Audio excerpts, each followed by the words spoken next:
ticklish business any way you look at it. Come on, we'll stick together.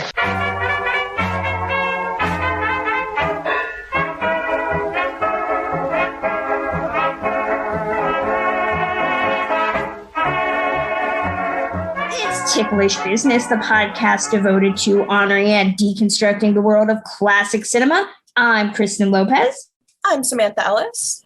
I'm Kimberly Pierce. And this episode, we are doing our yearly tribute to all things TCM Classic Film Festival. Now, ordinarily, you'd be hearing what we're excited to see, or maybe if this was a post-TCM episode, you'd be hearing all sorts of amazing audio from the people that were participating this year. But much like last year, there is going to be a virtual event. Ladies, we can all agree the feeling is different. Last year, if you recall, we did a quick tribute to the departed TCM Classic Film Festival that did not happen. We did a couple of episodes based on the movies that we would have loved to have seen. And the tone of those, listening back to them now, it's a bit sad. The pandemic had just started. Right. We were all hoping that maybe this was going to last 6 months and that we would be seeing a festival this year. And that has not happened. But I believe that the feeling has changed this year. There's more room to plan from TCM with their virtual fest, but also we're able to have a few more freedoms. Vaccines are out. Yay. I know Kim is vaccinated. I am vaccinated. Samantha, I don't know about you. Pennsylvania sucks with the rollout. I have Of course. my date. Okay. I'm not getting my first shot until May 12th. Oh my goodness. I So know. we're all getting closer. This year's festival does not feel as sad. If anything, it's just making us more excited for next year when the hope is that we will all feel safe enough to go back. There's definitely a hopefulness this year. Last year, we were all reeling because most of us were we had hotel rooms booked, we had plane trips booked, and we were all set to have this yanked out from under us. But this year, I'm seeing a lot more people going, okay, well, it sucks this is happening, but we're a year closer to 2022. I'm glad for the TCM people. It's not nearly as slapdash as last year must have been. We're looking forward to some more interesting programming. They're using the options they have. I love the idea that they're going to use HBO Max to help enrich this. It's some great experimentation that TCM's getting ready to do, and I'm looking forward to see what they can do with it this year. I would even argue it's something that we hoped for last year, to have some unique programming with the fest. I was a little bit disappointed last year to see that it was basically interviews and everything we had already seen before. So it's great that this year they're including some fresh takes, some fresh films that they haven't shown before, that kind of thing. Eddie Muller doing an intro of They Won't Believe Me with a restored print. I am so excited about that. I saw that. I'm stoked for that. I know, absolutely. I mean, you all know I'm a gigantic Eddie Muller fan. And I believe I first saw that film on Noir Alley. So it's great to have a full circle moment of him introducing it at the fest. There is a little bit of like a stake to the heart because we know that that would have been a fest event. That probably would have been a big one. Exactly. But we are going to make the best of this year by honoring the moments and events and movies and people that we have appreciated over the last decade of TCM Classic Film Festivals. So we are doing our top 3 TCM Classic Film Festival moments, which you probably already knew if you listened to some of the recordings that we had playing at the beginning of this episode. We're going to be including a lot more comments from other folks who were nice enough to send us their memories. I do want to start off with the first one to set the tone for us. These actually came from the amazing staff at the Hollywood Legion Theater, which is a festival venue. If you have been to Post 43, if you've been fortunate to attend the festival, we love them there. Their drive-in, for me especially, has been my savior over the last year. Bill Steele, who is the theater director there, said one major highlight for him was seeing Desert Hearts at the Legion Theater. The director, Donna Deitch, was overjoyed to have her film screened at TCM, and it was the most enthusiastic audience for a film we hosted during the whole festival. And then Tyler Umfenauer, who is their head projectionist, said for him, it was presenting a 70 millimeter print of Sound of Music, which we just talked about a couple weeks ago, from the original camera negative. It was a wonderful performance, and seeing and hearing it at our theater was a revelation. sets the tone well for what we're going to be talking about this episode.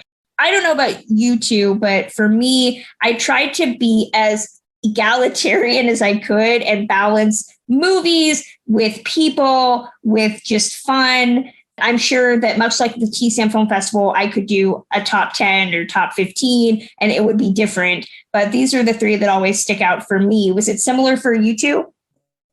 I had a hard time being equal about it. I was sitting there going, oh my God, I remember this. This blew my mind. This was amazing. Oh my God, I remember crying through this. So there's no shortages of experiences. It's such a special environment and such a special crowd and collection that this was a hard list to come down to. 100%, because it's been 2 years. I wanted an equal balance between the two, which is hard for a top three. Definitely getting all of the films in. I was just saying before we started recording, I feel like each film viewing is a memory in and of itself. And all of my TCM Film Festival memories are so high above almost any other memories, period, that it's impossible to not include all of them and all of the amazing experiences, because each one is so unique. It's something that you're not going to find outside of the fest. I mean, it's the environment. I'm a film history master's person, so I've seen so many of these movies on big screens during my film school days. But there's something special to the environment. Seeing it in these theaters and with this specific crowd, there's something that you don't get seeing it in other locales. Well, Kim, why don't you start us off with your number three? All right, my number three. It's a little hard because I kind of think of this number three and I think of something else I could have seen at the time, which would have been equally special. But I come back to the Harold Lloyd home video presentation that Suzanne Lloyd did. I believe it was at the 2018 festival. I come back to this one because I have always said Harold Lloyd has always been my first love in terms of silent comedy. Everyone does, do you like Keaton or Chaplin? I always have to go, well, I like Lloyd and then Keaton. I carved out that time and I had to go over there and see that. It was such a special presentation because you got to see all of these home movies from the early middle part of the 1920s, because Lloyd was such an amateur photographer bug. He played with home video or home print, 3D print. He did so much with photography on his own. And the fact that the family took the time and was able to restore these things that, we're lucky if we can see our own home videos from the 1980s. The fact that this family's preserved these informal, personable, just joyful moments that they had going back as far as 1919, 1920. It gives him a personality. It gives him a face beyond even the screen, which was just incredible to see. And then they could even sweeten that at the very end. They did a 3D print of the final sequence in Safety Last. That's still probably my favorite silent comedy. And to see that in 3D, it was just so mind-blowingly cool. I could do kind of regret that I didn't get to see Grand Prix, which was showing at the same time, but that was just so special that I can't argue with picking that one. And that's definitely my number three. I just have to throw out that I had to make the exact same difficult decision because Harold Lloyd is probably my favorite silent actor, but I went with Grand Prix and that's on my list. So you're giving me jealousy, but I'm also trying to justify my own choice. It's so hard. You have to make the most. I'll have it when I hear about Grand Prix. I remember seeing that in the schedule going, no. Literally, I missed 2 films for Grand Prix because it's so long. But yeah, I'll talk about that later. Well, Samantha, why don't you share your number three? Well, my number three, I knew as soon as I chose a film for this list that I would have to choose the very first film that I ever saw at a TCM Film Fest. And that was the opening night. Well, not the opening night film because I never have been on the red carpet, but my opening night film for the 2018 fest, which was Finishing School. And it was a pre-code that I had never seen. For those of you who are listening who don't know really how the fest works, you've got the grand opening night film. Pretty much everyone who has a pass to see that film goes to see that one. But then if you have the Classic Pass or the Palace Pass, then you have a choice of other films screening at the same time for your first film. Everyone who didn't go to see the opening night film, which I believe was The Producers, went to see Finishing School. The line was absolutely insane. Pre-codes always get gobbled up by people who go to the fest. I got my ticket. You get your number basically for your spot in line. And I was like 526 in like a 150 person theater. As soon as I got my ticket, I basically gave up hope. I'm not going to get in to see this film. I still stuck around because I figured a lot of people would leave getting a ticket like that. Sure enough, I got back in line. So many people had left because they didn't think they were going to get in. And I was alone. I wasn't with anybody because the people that I was with went to see another film. They said, "Is anybody here by themselves?" And I was like, "Me, I'm here by myself." And they let me in. And I sit down, and the guest, they had an interview between Jeremy Arnold, who's one of my absolute favorite film historians, and Wyatt McCrae, the grandson of Joel McCrae and Frances D., who is the leading actress in this film. They had their interview, and they go up into the audience to watch the film, and Wyatt McCrae sits right down next to me. So not only is it an absolute miracle that I got into this film, but I got to see Wyatt McCrae's face watching his grandmother in this film the entire time. And of course, the film is absolutely amazing. There's this adorable joke that I always remember where Ginger Rogers' character loans another girl in the school her bra. And she says, "Well, it's like putting a saddle on a Pekingese, but here you go." And the entire audience just laughs. And it was really my first time seeing a film with an audience that genuinely cared about the film. And it was the first that I personally got to see for myself the whole audience camaraderie and seeing a film with solidarity, I guess is the best way to put it, where everyone genuinely enjoys it at the same time and appreciates it. So that's definitely one of my best memories. That is awesome. For me, it was really tough. I was just looking at my 2019 coverage, and I was saying that that was my 6th year doing it. So I have 6 years worth of festival events to wade through. There's a lot there. But I really wanted to pick a moment that wasn't necessarily about the movie, but was about the community, that sense of unity that Sam was talking to just a few minutes ago. I tried to look at some of the unintentionally hilarious moments that I've had with friends watching some of these movies, whether that's watching Kiss Me Kate in 3D for the first time with my friends and I howling at the Tom, Dick, or Harry sequence, which I can now not watch without laughing uproariously. One of the big moments that I loved was going to see Earthquake at the 2015, I believe, TCM Film Festival. This was a poolside screening, which I'm a big fan of the poolsides because it's that old Hollywood glamour. You're right outside the Roosevelt, and it's really easy to go back up to your room because by that point you're cold and you just want to get under a blanket. I went to go see Earthquake with a friend of mine, my good friend Laura Gabrielle, who you might know as Marion Davies' biographer. She's done the show with us a couple of times.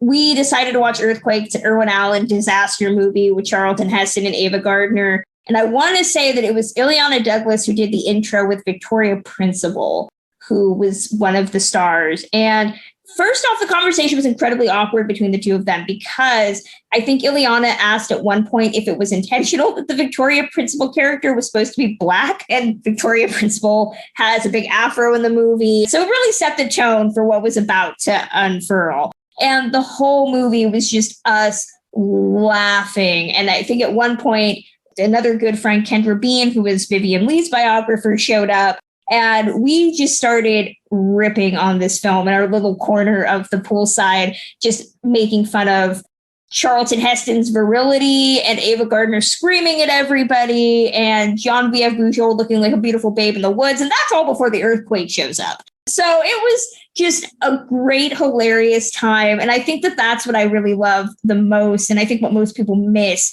is that ability to come together with other people. Even if the movie is bad, you can just find something really funny to make fun of and still enjoy the movie for what it is. I'm just 100%. sitting here remembering Earthquake because I was not lucky enough to be there. But God, I just watched that for the first time last year. And So bad. God, it's one of those so bad, it's amazing and a delightful watch. That ranks up next to The Swarm with me. And just, I can't remember the last time I enjoyed a movie so much. I still haven't done a poolside screening personally. Just every So single worth time. it. No, Get there with us once. I always make it a point. I always miss the nitrates, except for Bachelor and the Bobby Soxer. And I always miss the poolsides. And I have to fix that every year, but it never happens because everything else is always just too tempting. You can't beat the environment of the poolsides. Whatever the movie is, it's always a different experience. But God, lounging out on those chairs, you sit there and go, I'm Marilyn Monroe. I feel so glamorous and luxurious. Exactly. Oh, Kim, what's your number 2? This was probably the hard spot for me. The moment I think about, and there's one more that's going to be similar to this, but I believe it was 2018 festival where they screened Bullet. And that was at Grauman's. And this was a movie I'd seen quite a few times, always enjoyed. That one, they were supposed to have Jacqueline Bisset there, but I think one thing led to another, and there were some issues there. Sitting there watching this movie is kind of touching on the same sense of camaraderie we've been talking about. As I was watching this movie and they go through the credits, I think it is the opening shot where you first see the famous car, the dark green. The car people out there will be yelling at me, but I'm not going to take a guess and miss it. But the entire audience in Grauman's just erupts with applause at just the sight of this car. Of course, we have Steve McQueen there, but this car is such an iconic, legendary piece of this movie because, it's the best car chase ever captured on film, and that's my story and I'm sticking to it. I remember looking around as I was watching this movie and hearing this applause for the car and going, these are my people. The sense of community and camaraderie that everybody was on the same page, and there was such an appreciation for this film as a work of art and the history of it that they knew and they felt the need to applaud this. And it was just like, I'm home. This is the heart of this experience. I love you guys. I have to throw out that I was there too. I went to that one. I remember learning in line that Jacqueline Bisset wasn't going to be there and being so upset. It was my first time seeing it. The thing that made it really special for me too was that my grandmother's favorite actor is Steve McQueen, and I went with her to see it. I feel like the whole demographic that appreciated Bullet went to see it, and that's why definitely there was that crowd vibe and feeling for it. Sam, what's your number 2? My number 2, pretty obviously now, is Grand Prix. This was one of the toughest schedule decisions I think I've ever had to make because I had to miss 2 screenings to see Grand Prix. Not only did I miss the Harold Lloyd screening, I also missed Ruta Lee introducing witness for the prosecution with my favorite actor, Tyrone Power, to see Grand Prix. But as soon as I saw that Eva Marie Saint was on the schedule that she was going to attend, I literally could not have missed her for the world. She means so much to me. I had never seen Grand Prix, but going to the Cinerama Dome where it first premiered, I believe in the lobby, they had one of the cameras that they used to film it, and they handed out programs, replica programs to everybody. It was incredibly long. I remember I was so excited to see Eva Marie Saint that I sat in the very front row in the very center. I was like, I don't care if this is a horrible seat for the movie. I'm going to be 10 feet away from Eva Marie Saint. My head hurts hearing that. I went right to the front row. And keep in mind, for those people who haven't been to the Cinerama Dome, this is basically the first IMAX. So for 4 hours, my body was at a 45-degree angle looking up at this massive screen, trying to watch, and I was closest to the sound as well, which if you guys haven't seen Grand Prix, it's a very loud movie. The film watching experience wasn't the best, but Leonard Maltin interviewed Eva Marie Saint afterwards, and it ran long. She was just absolutely incredible to see in person. And it was hilarious to me because it was obvious she didn't love the film. She loved the actors that she was working with, and she loved the experience. But this 90-year-old lady is like, this film is too loud for me. I personally don't go back and watch this one, but I'm glad that you guys are here and I'm glad that you guys appreciate it. And I remember I totally could not control myself. I was right there about 10 feet from her in the audience and I yelled out, "We don't love the film, we love you." And she did just the cutest thing where she fluffed her hair and she was like, "Oh, well, thank you." So I can now say that I talked to Eva Marie Saint. And if that's not a great TCM Film Festival memory, I don't know what is. I'm so jealous. I take that back. I've been fortunate to talk very briefly with Eva Marie Saint on the red carpet. I don't remember what year it was, but I was the only one that she was going into the theater, and they tend to keep the TCM backlot people, the bloggers, down at the end because we're the people that tend to know who these celebrities are compared to the main press. Eva Marie Saint was only going to talk to one of us, and they picked me. It's fortunate to be the short girl in the wheelchair in those instances. And so I stopped and asked her, I think it was that year she did Grand Prix, because I asked her a question about James Garner. I was like, "Please tell me about James Garner." And she said that he was a doll. And I was like, "Oh, thank you." That's the second celebrity female who's told me James Garner is amazing. Shout out to Rita Moreno. It was amazing. It's so great to get those very fleeting moments with celebrities. I love Sam's gumption. I literally just could not control myself. And I will say everybody rushed her at the end. They absolutely surrounded her trying to get pictures and things with her. I could have stood sort of in the line that they were forming, but I didn't. I was incredibly nervous. I even wore a black dress with red roses on it as like a nod to North by Northwest. But I was just incredibly nervous to even be in her presence. So I didn't go up to her, but if she ever comes back, I'm going to remedy that for sure. My number 2 was something that I was not planning on including, but it was probably the moment that I realized, holy crap, this is a festival event that I will never get back. And it was probably, I think, my first year at the festival. It was 2014, if memory serves, but they did a tribute to Mary Poppins.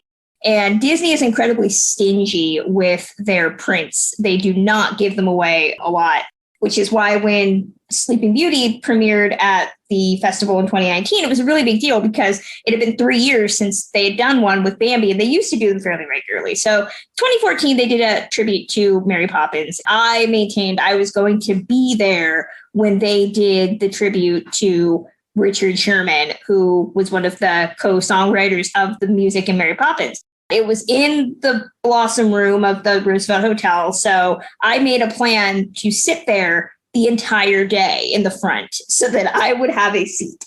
And I did that. They did the presentation and it was fantastic. But the end moment when they gave Richard Sherman a piano and let him play Feed the Birds, I started bawling. I believe I have it on tape. I could not tell you where that tape is because I did record it, but it was just so amazing to get to hear him perform it with nothing but a keyboard in this very small room where they hosted the first Oscars. It's just a moment that when they replay my life back as I'm dying, I expect them to include this moment because it was just chill inducing. It was one of the best moments of my life. That's my number 2. It's my number 2. That makes me tear up just hearing that. I was going to say the same thing. I'm like, I'm thinking about it. I'm sitting here like, am I going to cry? This is happening. And the funny thing is right after he did that, he left. And if you've been in that little room, there's 2 entrances in and out. I was going one way. He was going another way. I almost ran him over. It felt so terrible, but we ran into each other. He stopped and he talked to me very briefly. I showed him that I had a Mary Poppins pin on my lanyard. We took a picture. You can see the picture on our website. Those are the moments that you go to the festival for. We're all gonna cry right now. That's beautiful. Yeah, I can only imagine what your number 1 is. It was really hard. It was really hard. So I want to throw out before we start talking number 1s. We got a couple more comments from people. Maureen Lee Lanker, the host of the Hollywoodography podcast, Maureen wrote, she gave us a couple moments. First, TCM Festival. the first event I ever went to. It was a screening of Sweet Smell of Success, and Tony Curtis was in the front row. He stopped mid-answer to one of Robert Osborne's questions to tell a woman in the front row that she had nice legs. I thought to myself, now I have just witnessed the pure essence of the man that is Tony Curtis. She also said that when Eli Wallach came to either the second or the third festival, he shared a birthday card he'd recently received. When he held it up to the microphone, it played the theme from The Good, the Bad, and the Ugly. It was so precious and lovely and so him. And just one of those magical moments that only happens there. Then, I can't remember exactly which fest this was. It was about 6 years ago. Going back to my car after a screening of Imitation of Life, the Lana Turner version at the multiplex, I was leaving with my friend Oriana, and we noticed in front of us on the escalator was George Chikaris.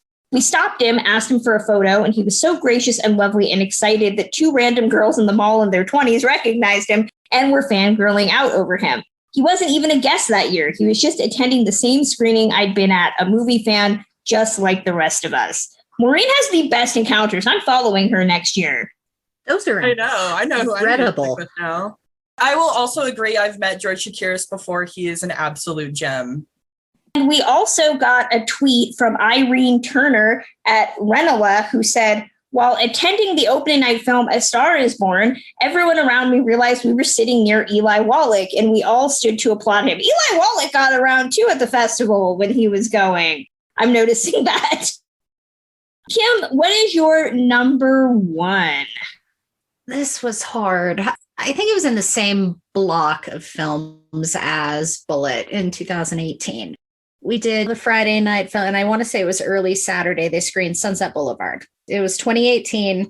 It was my first time ever having been at Grauman's. I grew up a classic Hollywood fan, went to Hollywood a few times, was never able to go anywhere beyond the courtyard. This experience of getting to go into Grauman's was a first time for me. It had been something I'd been dreaming about since I was 10 years old, being able to sit inside this iconic theater and be able to just be there and see a film. To have my first film be Sunset Boulevard and have Nancy Olson was there. She was, I've written it so many times, but it's still, when I grew up, I wanted to be Betty Schaefer. That was one of my favorite films, probably my favorite Billy Wilder films. There's just so much of this movie that sticks with me and was so deeply ingrained. To have her there and to be, I remember sitting in this audience and wandering around and taking pictures of the ceiling. I was just that person for that experience. Once again, this moment of camaraderie. I remember watching the sequence where William Holden gets out of the pool and she goes, "Come here, let me dry you." I remember the entire audience just, I think somebody hooted, and I think the entire audience bursted out into applause. And then it's like, once again, you're going, these are my people. This is just incredible. So I get chills just thinking about how exciting that experience was and being there for that film for the first time. And it was just a culmination of everything I've dreamed about since childhood. Oh my gosh. Samantha, what about you? What's your number one? Okay, so my number one isn't a film. I don't know about you guys, but when I was thinking about this list, my number one was incredibly easy because not only is this my best film festival memory, it's just one of my best memories, period. I'm going to get emotional again. Oh my gosh. It was when we were at the 2019 festival, just the entire after party was incredible. I was there with my sister. We were in this room, this incredible room where, again, the Academy Awards had taken place. The people that I was surrounded by, it was absolutely insane. I was there. Kristen, you introduced me to Monica Henry, and she was there. I remember very distinctly sitting with you and Monica, and then Dave Karger just walks up to us. He sticks out his hand. He goes, "Hi, I'm Dave." And I realized completely 100% he would not have walked up to us if you had not been there. My dear friend Virginie, she's another fellow blogger. And this just goes to show the festival and the power that it has. She is primarily French Canadian from a totally different part of the world. And she knew Monica too. She had been talking to her. She knew her right off the bat. And I remember just drinking and having so much fun with you guys, just sort of seeing where I was and seeing the people that I was with. And it was like, wow, I can't believe that I get to be here and get to experience this. I'm not going to go into too much detail about it, flirting with Eddie Muller. You got to interview him. I did. I had interviewed him earlier that day. We talked about some of the things that we talked about in the interviews off the record.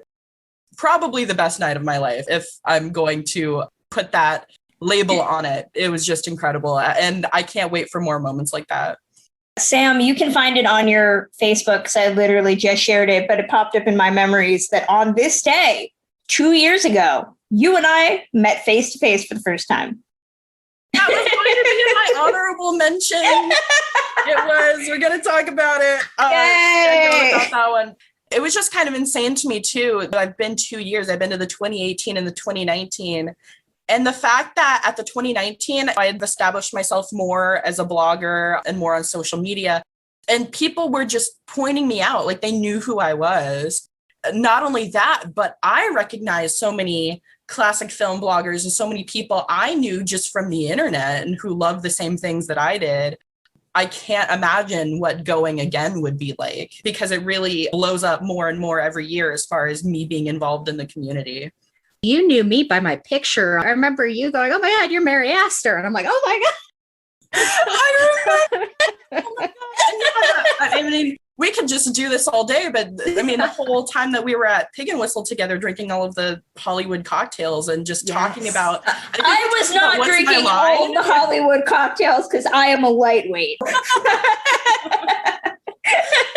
And going to Larry Edmonds. Yes. So much money. I think we spent 2 hours in Larry Edmonds. That's right. Me and Samantha asking the poor guy behind the counter to show us all the stills of all of our favorite people. I pulled out the ones that I've not framed yet. They're in my closet and I need to get to that. So my number one, it was tough. I had a lot of options, but I got to go back to the 2015 TCM Classic Film Festival for a moment that sticks out to me. And that is a conversation with Shirley MacLaine. I did not have a conversation with Shirley MacLaine, but it was a tribute to Shirley MacLaine. I think it was Leonard Maltin who did the discussion, but usually these conversations are very formal. It's the host asking the questions to the person and having this discussion. I've seen them do these conversations before with Elliot Gould, Richard Sherman, but Shirley was different. Shirley gave no F's about anything and just started talking off the cuff. And it slowly devolved into the audience shouting out names of people that she had worked with or knew.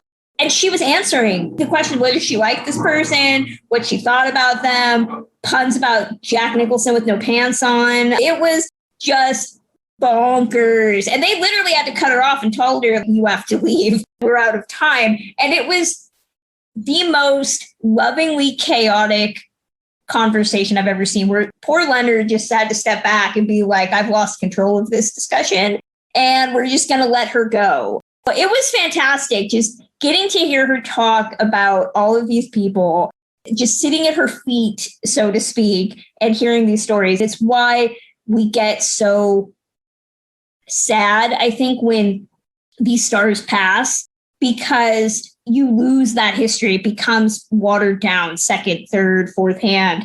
To sit in a room with Shirley MacLaine talking about how she still doesn't really care for Deborah Ware, it's just amazing. It's a once in a lifetime experience. I know the Sherman thing should have probably been one, but Shirley gets my heart for just not caring what she said at that point.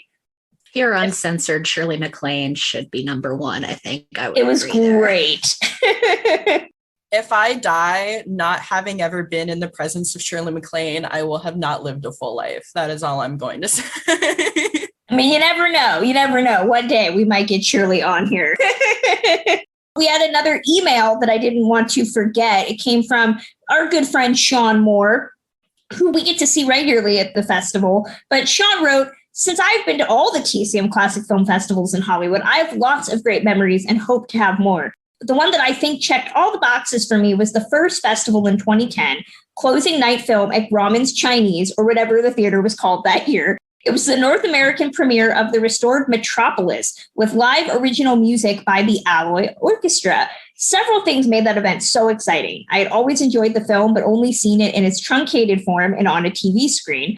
Knowing the missing footage had been discovered and feeling privileged to see it at this historic venue, watching it with like classic film fanatics who shared the same appreciation and enthusiasm, the music blew me away to such a degree that I reached out to the Alloy Orchestra a week later to find out if their score would be part of the home video release. Initially, it was supposed to be, but fell through, so I bought their score on CD to play along with my Blu-ray of the film. And the culmination of such a great weekend of wonder and kinship, being the first festival no one knew what to expect, which was rewarded when they announced that Sunday night, I believe, that there would be a second festival the next year. In those first couple years, it was a bit in doubt. It'll take a lot to top that evening for me, but they have come close. Sean, you're awesome. We also just got another email. This comes to us from our good friend Karen Hansberry, who you might also know. She said, "Hi, Kristen. Here are some of my many, many pictures from TCMFF's past." And she included a lot of great photos. Maybe we'll try to find a way with Karen's permission to include them. But it's a lot of great moments with good friends. Our good friend Alan K. Rhodey is in here and Victoria Mature. It's great to look at these pictures. I believe Karen has a photo here of Cicely Tyson that it looks awesome. And she meant to have it. We also received a memory from one of the TCM employees. This comes to us from Lindsay Griffin, Senior Manager of Brand Activations and Partnership, as well as the TCM Film Festival Manager. Lindsay writes, "At the 2015 festival, I had to sit with Alex Trebek at Christopher Plummer's hand and footprint ceremony. A Getty image was taken that has been frequently used for him, and in the moment I was so mad. I didn't have makeup on, my hair is so greasy, and I didn't have sunglasses. Of course, now I love this photo because we were both laughing. Then that night, I saw him introduce Apollo 13 with James Lovell in the audience, which was amazing." Thanks so much, Lindsay. We were also sent some audio memories, which we were going to play for you now. The first comes to us from Millie DeCherico, who is content manager for programming at TCM. You might know her as the programmer for TCM Underground. Let's give Millie a listen. So I think my favorite memory, or one of my favorite memories from the TCM Classic Film Festival, was the year that we got to play Zardoz at midnight, simply because it felt like people were genuinely curious about seeing this movie, and I can't blame them because it is a very curious, strange movie. I think people didn't know what they were really in for, and I tried my best to explain the plot a little bit so that people wouldn't go in completely blind. It was funny because I remember several people after we played it throughout the weekend were coming up to me being like, "Oh my God, thank God you talked about this film," because I would have literally not known what was going on. And we really appreciated just a little bit of context for what this movie was about. And that made me laugh a lot. But it was a really fun experience to join those people at midnight for that movie in particular, but also every midnight. I just love the midnight crowd. They're super fun and game for anything, and they really get into it. It's my favorite part of the film festival, even though I have many. It's just the one that is really special to me. Our next memory comes to us from TCM's VP of Studio Production, Ann Wilson. Let's see what she says is her favorite TCM Classic Film Festival memory. One of my all-time favorite fest moments was at the 2012 TCM Classic Film Festival. We had Kim Novak there. She was our guest for the Live from the TCM Classic Film Festival. That show is a ton of work, but they're always so rewarding. And she was really one of our best guests. She had a ton of stories. I think she was one of those people who Hollywood did wrong.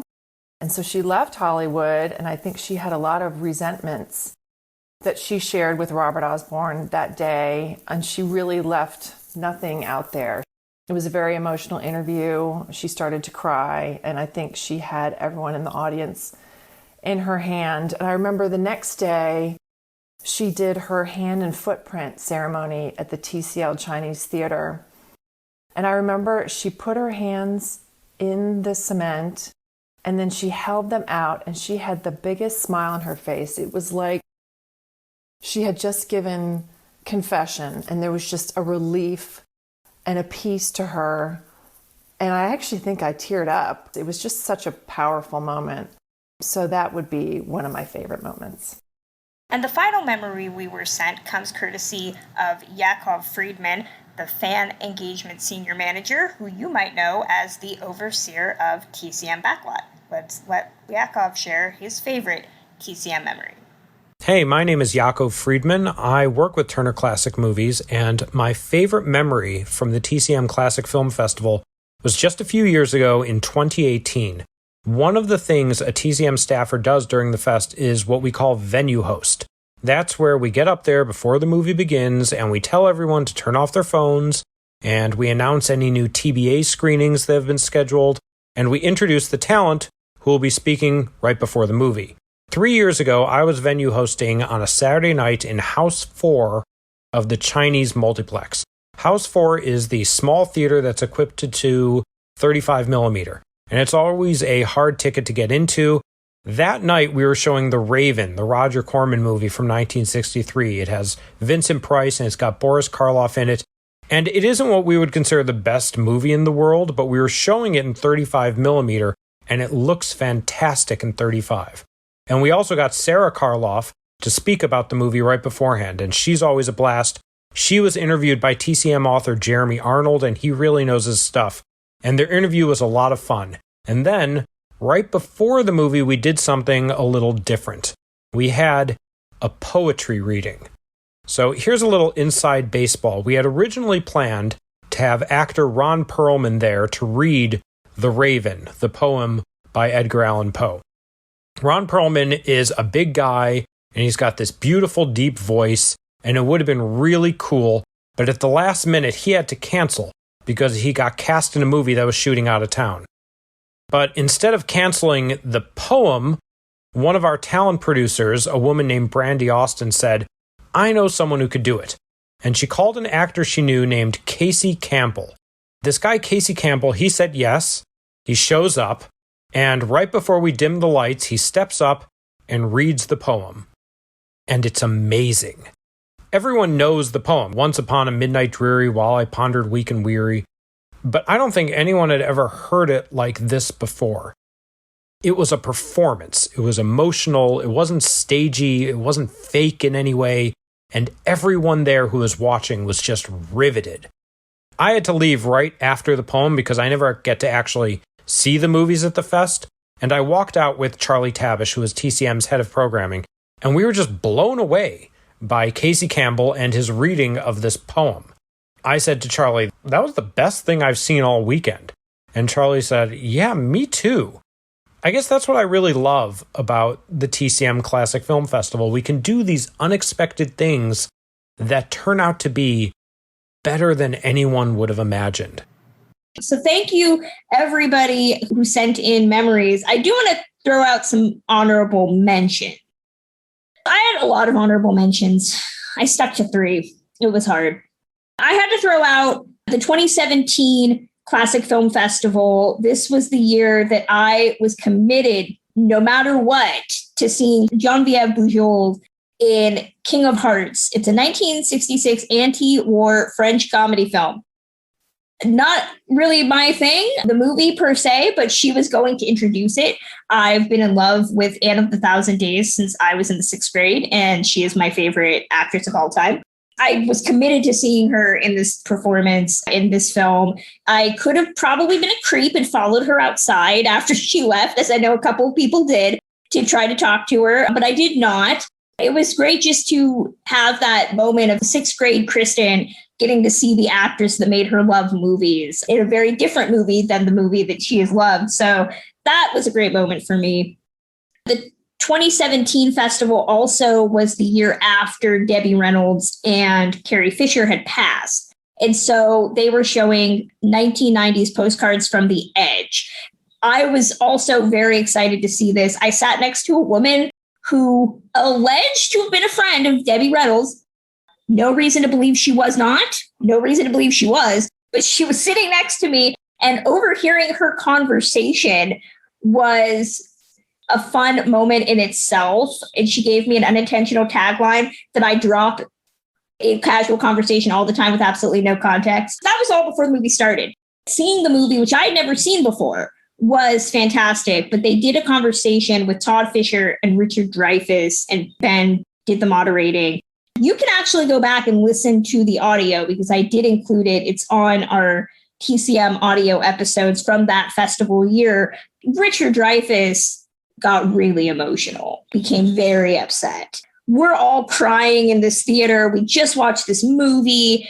It was heartbreaking. Now, mind you, after we left, he was getting into the elevator at the Highland Center because they showed it in the multiplex. His wife was completely happy with us getting in the elevator with them, but his bodyguard said no. And Richard Dreyfuss did wave to me, which was really great. That's the litany of emotions you're dealing with here, where 1 minute you're sobbing and the next you're happy that you're possibly going to share an elevator with Richard Dreyfuss. That is always going to be one that sticks out for me. And then, of course, the one that almost made this list, it was, I believe, 2018. They showed the Seawolf. It was the first time I was going to go see Seawolf. I have told this story numerous times, but it was the moment I realized that I loved John Garfield with all my heart. It was also the moment that I realized I was incredibly ill. Because I went to TCM that year and had the worst cold in the history of colds. I look back on that now, actually, and that moment is just very weird because I kept going. I went to the festival sick with a cold. That was a weird night. Exactly. Kim was there. I went back to the hotel room. I called my mom. I'm like, I think I have a fever. I think I'm sick. Kim and I walked over to the CVS to load me up on Theraflu. Mm-hmm. But I look back on that now as our post-pandemic world. And I was like, I should not have gone out. I should have stayed home, or I should have bought a mask or something to protect others, because I would hate to think that I infected other people with my cold. That's the thing about festivals, that we're going to definitely look askance of how do we make sure. A lot of people get colds, and we talk about fest flu and con crud and stuff like that, people getting sick all the time. But that is the one moment where I look back on telling that story now and I'm like, I don't know if it's as funny as it was at the time, but I will always have a great moment where I can say that John Garfield literally made me break out in fever. Good for him. Kim, any honorable mentions for you? I'm glad you mentioned that one, because that rakes in as one of the honorable mentions for me too. Taking me to CVS and getting me Theraflu. I remember how rocked your world was by John Garfield, even through all the haze. I remember sitting there with you and just sharing that experience. I feel horrible because I think at one point I leaned over to you and told you this as, again, I'm violently ill. I was at that screening and I saw you and I was a fan of you and had not met you yet. So it's just so weird how our lives were parallel at that time. Wasn't that the night we tried the midnight screening that night too? Yeah, I think so, yeah. You were getting sick and you had that fever and we kept pushing it. And that's great. And the bad thing with those fests that you just keep going and going. The fact that I did for 4 days. Now, mind you, I think 2019, I got sick after the festival. Another honorable mention that pops out is, Kristen, you and I seeing Roadhouse together. We all know how I feel about Richard Widmark. And we all know how I feel about Cornell Wilde and how much I despise him. Having that wide dearth of emotions, the awesomeness that was Ida Lupino and Richard Widmark, and then Cornell being there. That was one of my first times at the Egyptian. So many amazing experiences at the Egyptian, from that to Witness for the Prosecution. Sorry to touch on that, Sam, because that was a mind-blowing one for me. Sleeping Beauty, it's just everything about it. I could keep going all day with honorable mentions. You're hurting my heart here. I was at Sleeping Beauty though, so at least I have that. I have so many. I'm going to try to go through them very quickly. None Shall Escape with Marsha Hunt. It was the first time I had seen her in person. And it was also the first Eddie Muller interview I had ever seen, loving him as much as I do. So that was just an incredible moment. The first time that I was at the fest and had seen a guest of that magnitude. So seeing the absolute lavish applause and standing ovation and just the shared love that we all had for her was so incredible. They literally had to tell us to sit down. That was how much we all adored her. We had the huge standing ovation when she came in, and then another one when she left. She poked her tiny little head out and she was like, make sure you look for this part. It's really good. And it was the first time we had all seen it, pretty much, because it was the world premiere restoration. That was an incredible moment. Also, Kristen, I believe you were with me for this one in 2019 when we saw the Diane Baker panel that she did talking about the press and the love stories of... It was about Hollywood fan culture and romance, where they were talking about how relationships were perceived in the press. And Diane Baker talked about how she was dating her high school sweetheart. You stole my punchline, Kristen. It's the second time I've done that on this show between this and Bob Costner. I'm sorry. I believe we were sitting in the front row and we were watching her, and I was so enthralled. I only sit in the front row, Sam. We were so enthralled by her. And number one, I just loved the insight of the entire event. I don't know about anybody else. The host really reminded me of Robert Osborne. He was like a poor man's Robert. And I never got to see him, so that was really cool. Literally the moment where we were in the audience and it was at the tail end of the event, and Diane Baker, she basically announced to the audience and to the world that she was dating this guy that she had been pictured with in the early 1950s. And it was just the sweetest moment. And we all were just learning this information for the first time. So it was like we're getting juicy celebrity gossip from the woman herself. It was really, really awesome. I would be remiss if I didn't talk about the time that I met Kristen at Gentlemen Prefer Blondes. That screening in general was just so special for me. I was there with my sister, and you could not have picked a better film to see that first time, that first year with my sister and I, because she is without a doubt the Dorothy to my Lorelai. And that was really our first classic film that we both saw together and loved. So seeing that on the big screen with her was so special, and meeting Kristen afterwards and just being at the Egyptian. That was my first time at the Egyptian. That was so special. I have to throw in seeing Bachelor and the Bobby Soxer on nitrate. And the moment that the entire audience found out for the first time that it was going to be Shirley Temple's own personal nitrate print, the gasp, the collective gasp of the audience at that moment was so cool. And then one more, the final film that I saw my first year in 2018, and it was my first and my only so far silent film there with the live orchestra. Seeing Phantom of the Opera was so incredible. And it was really a huge full circle moment for me, because it was one of the first films that my grandmother ever introduced me to. Probably the first silent film I ever saw with her. She gave it to me. She was like, I love this film. You're going to love it. And seeing it on the big screen with her right next to me with a live orchestra, it could not have been more perfect. My heart, that's adorable. I know. The programming is just so spot on always. It always just lines up perfectly with my memories of the people that I go with.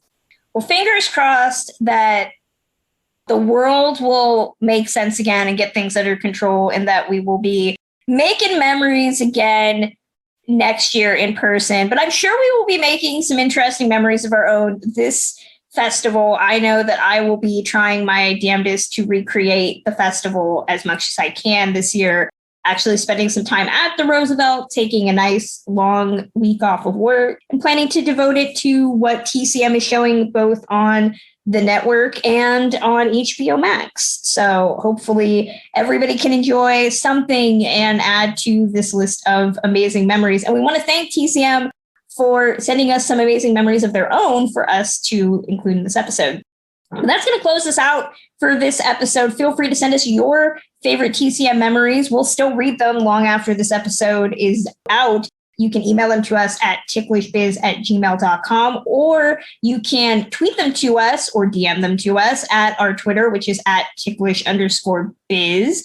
We also would recommend that you drop in on our website, which is journeysinclassicfilm.com. Kimberly does an amazing series of reviews for us of what's coming out. We have the show notes there, and we do have our upcoming special exclusive to the website, our talk with actress Ruta Lee. She talks all about her new autobiography, appropriately called Consider Your Ass Kissed, and shares some great stories about her work with the organization The Thalians, talks about Lucille Ball. It is one of the most rollicking conversations we probably had. So keep your eye out on our website for that. You can always find me on Twitter at journeys_film. Samantha Ellis, what's going on with you? Where can fans find you online?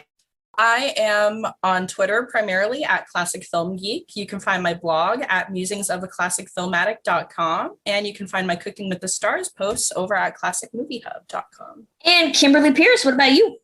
I am on Twitter and Letterboxd at kpierce624. And then also to quickly shout out, Ticklish Business is now on Letterboxd as well. I'm splitting my time between the two. So pop on over to ticklish_biz over there and follow us on Letterboxd, see what we're watching. And don't forget, we are also on Instagram as well. We do share some fun photos over there and some little snippets from the episodes that you can listen to. We are available wherever you get your podcasts, by the way. But if you are visiting over on Apple Podcasts, please help us out. Leave us a rating and review. We'd like to get to at least 50 reviews down the line if we can get there. I should also shout out, we do have an ongoing contest going on. If we hit either 1,000 followers on Twitter or Instagram, I will be giving out a prize pack. That prize pack does include 2 out-of-print Fox box sets. We might actually give another one away because I just realized and found a third one, which is actually a copy of the second one. Somehow I bought 2 of the same box set at one point. We are going to be giving those away, as well as a full set of Kate Gabrielle's exclusive TCM Film Festival host pins. We might add some more things to that package the longer this goes on. So if you want to get a chance to win any of those things and you're not following us on social media, please do so. But we will be back next time. Till then.